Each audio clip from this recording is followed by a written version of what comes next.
নমস্কার, কেমন আছেন সবাই? আজ মঙ্গলবার, সকাল এখন 7:30টার মতো বাজে। সকালের খাবার তৈরি করব।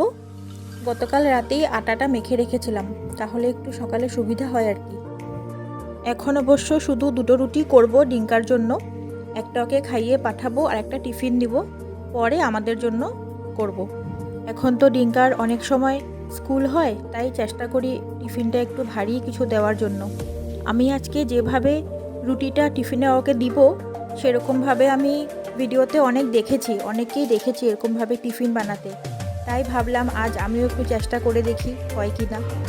আজ বাড়িতে পনির নেই, তাই আলুরই একটু পুর বানিয়ে সেটা দিয়েই দিলাম।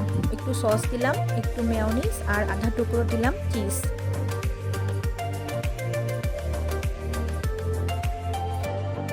যাক, কোনোভাবে বানিয়ে ফেলতে পেরেছি, হয়েছে কিন্তু।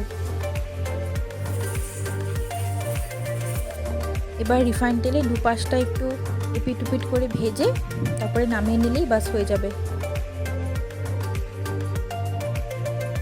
ভালোই লাগছে দেখতে, বলুন, বেশ পিজা পিজা লাগছে। অনেকটা দেখলাম মোটা হয়েছে, তাই মাঝখান থেকে কেটে দুটুকরো করে দিচ্ছি, গোটাটা যদি আবার উঠিয়ে খেতে না পারে। আমার মা বাড়ির থেকে আসার সময় লাবণ কয়টা বানিয়ে দিয়েছিল, সেটাই একটা দিয়ে দিলাম। চলে গেছে ডিঙ্কা স্কুল, দুধ আর রুটি খাইয়ে ওকে পাঠিয়ে দিলাম। ওর বাবা খাবে আজ সালাড। গতকাল রাতেই কাঁচা বুট আর মুগ ভিজিয়ে রেখেছিলাম, অল্প একটু সেদ্ধ করে নিয়েছি আলু একটা দিয়ে। তারপর দিলাম শসা, পেঁয়াজ, টমেটো আর একটু লেবুর রস।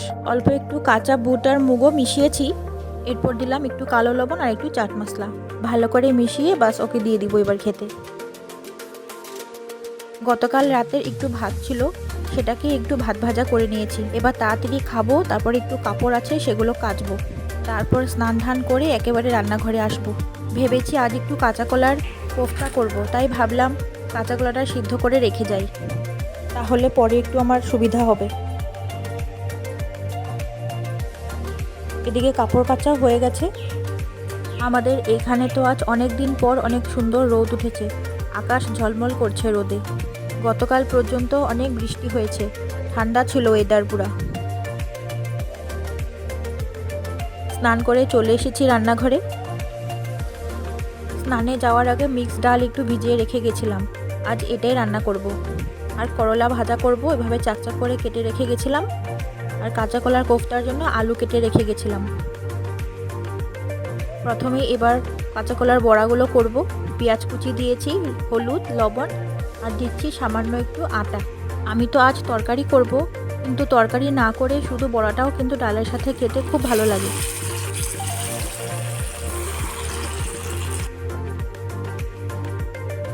বড়াগুলো কিন্তু ফুলে বেশ বড় বড় হয়েছে।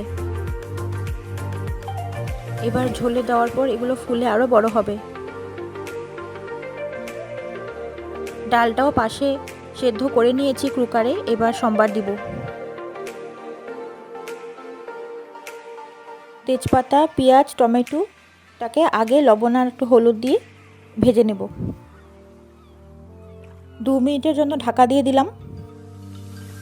এরপর দিলাম থেতো করে রাখা রসুন, একটু জিরের গুঁড়ো, একটু লঙ্কার গুঁড়ো আর সামান্য একটু জল। আবার ঢেকে দিলাম 5 মিনিটের জন্য।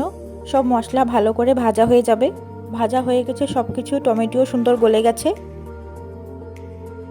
মিক্স ডালটা কিন্তু আপনারা চাইলে এভাবে একবার রান্না করে দেখতে পারেন, বেশ ভালো হয় কিন্তু খেতে এটা। সবার শেষে যেটা দিব সেটা হলো কসুরি মেথি। কসুরি মেথিটাই কিন্তু পুরো স্বাদটা আনে।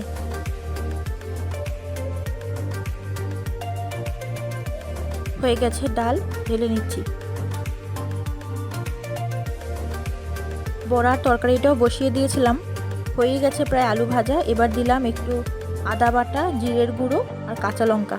সামান্য একটু জল দিয়ে মশলাটা আগে ভেজে নেব। মশলা সুন্দর করে ভাজা হয়ে গেছে, এবার গরম জল দিয়ে দিলাম। ঝোলটা একটু ফুটবে এখন 5 মিনিট। এবার একে একে সব বড়াগুলো দিয়ে দিচ্ছি।